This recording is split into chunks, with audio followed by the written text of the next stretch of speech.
harder and harder to actually attain that first down. They go play action here on first down. Blitz coming, and down he goes. Let's see here, Charles. He was sacked 6 times last week. Now a first-quarter sack. As many receivers in a pattern. Anything to try and slow down that pass rush.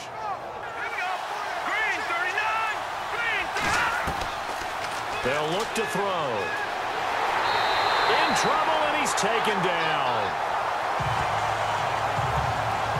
That's why you rely on your left tackle, maybe your highest-paid offensive lineman, to take care of you. In this situation, that didn't happen. Straight incompletions have him looking at 3rd and 10. Back to throw. Thrown across his body, and it's intercepted. Picked off inside the 5. And not much on the return there. He'll take it only up to the 9-yard line. Stop it with 17 seconds to go in this first half of action. From the midfield stripe, they'll look to throw. And it's intercepted. Picked off at the 47. The 20. And he will take this one home. It's a touchdown. And on that one, with 6 defensive backs, did he need to be more careful throwing the football? I mean, I guess obviously in hindsight he did, but... Yeah, hindsight, but even in foresight, when you got 6 defensive backs on the field, you just know you're going to get multiple coverages. You're never sure what you're going to see. Firing out and hitting people, hard to get them started again occasionally. They're going to look to throw. And a quick throw here, that's complete. And he'll be taken down, but not before he gets into enemy territory. They'll need to get the play off quickly. Now a handoff here to his running back. And he'll go down here at the 35-yard line. It'll go as a gain of 6 that time, and it moves the chains as well. This drive, because when you see that type of a run, I get the feeling the defense gets a little bit tired. And that's the last thing they need, especially when they look up at the scoreboard. So he fought off the tackle, and that effort gives him the first before he's brought down. Back to football. That's really good for the game of football. You're getting better athleticism, great hand-eye coordination, guys who know how to control their bodies when they run their routes. The punter goes to the sideline, puts on sweatpants or a wrap over his leg to keep it warm. He might need a massage from the trainer right now from all the work he's getting.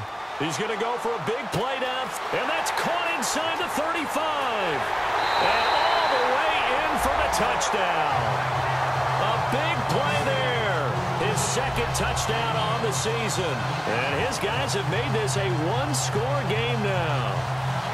And that time, he came out of the slot for that big play downfield for the score. I think what we just saw there, partner, was what we call scheming a guy open. Put him in the slot, know that he has tremendous speed. What you're doing with your other receivers is likely running shorter routes to draw the attention closer to the line of scrimmage, to give him a chance to get downfield and turn it into a... Move the ball at least a few times on offense, get a couple of first downs, and hopefully flip the field. Yeah, just something to build off of. That's what they're looking for here.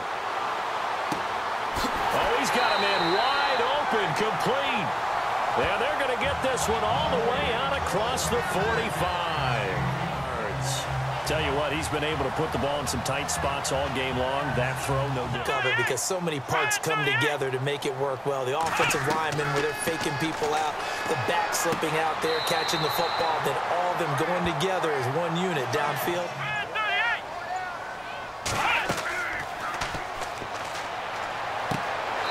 Brought down, but not before they're inside the 25. That one goes for 13 yards, and it moves the sticks. Nice job there of limiting that and keeping him from a first down. Yeah, stopped him in his tracks. And his kick is good. And in the 4th quarter, this game is tied. A few people, look at that one, right up the gut. Saw it through 3 quarters, no reason to lighten up now. He'll find his man on the comeback route. Complete. And to give this time to the tailback. And brought down, but able to get it to their 30-yard line. It's a pickup of 16 there, and it'll lead to a new set of downs. They'll look to throw here. And he comes back with one complete. And 15 yards there on the catch and run.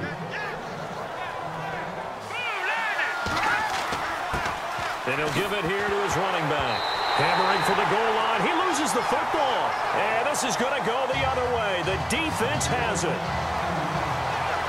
I think we just saw an example of a game situation that I know is discussed, practiced to the nth degree, go right out the window, and a chance to win the game as well. Yeah, protect the football. On the other side, you're taught to get in there and rake it out. 4 quarters not enough. We're all even, and to overtime we go. How much fun is this for everyone who's watching the game? How much fun is it for us to see this one get an extra period to get settled?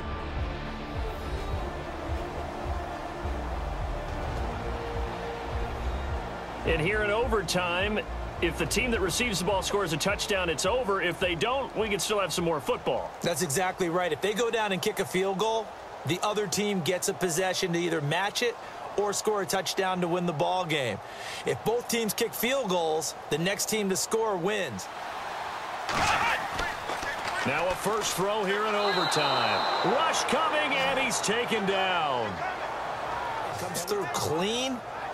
Oftentimes, the advantage definitely goes to the defensive player. Here in overtime on this opening drive running the football, right back to that well. And why not? When you have that kind of success, nowhere to escape, and he goes down. The amount of sacks that they've absorbed in this game is absolutely extraordinary. Let's just face it. This offensive line, flat out, cannot handle this pass rush. It's been demonstrated time and time again. Get closer and smother it, just as they did on that last play. And he'll give it here to his running back. And he's brought down, getting this one up to about the 35.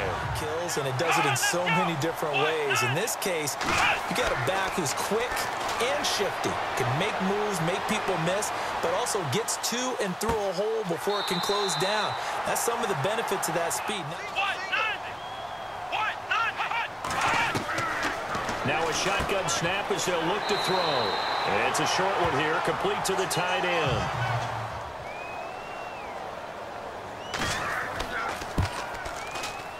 I don't think this will even, nope, it doesn't even get there. Well short, and we will play on here in overtime. So possible disaster there. It's an empty possession, and there's no worse time to have an empty possession than the first drive of overtime. Yeah, and remember the situation now, Brandon. It's sudden death from here on out. Just found a hole in that zone. Now a handoff here to his running back. And he'll get it down to the 47 here.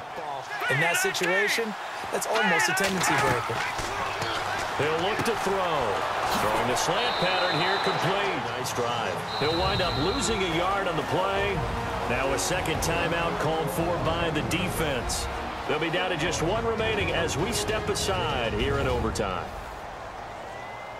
So now it all comes down to the left foot of their kicker. This to win it in overtime.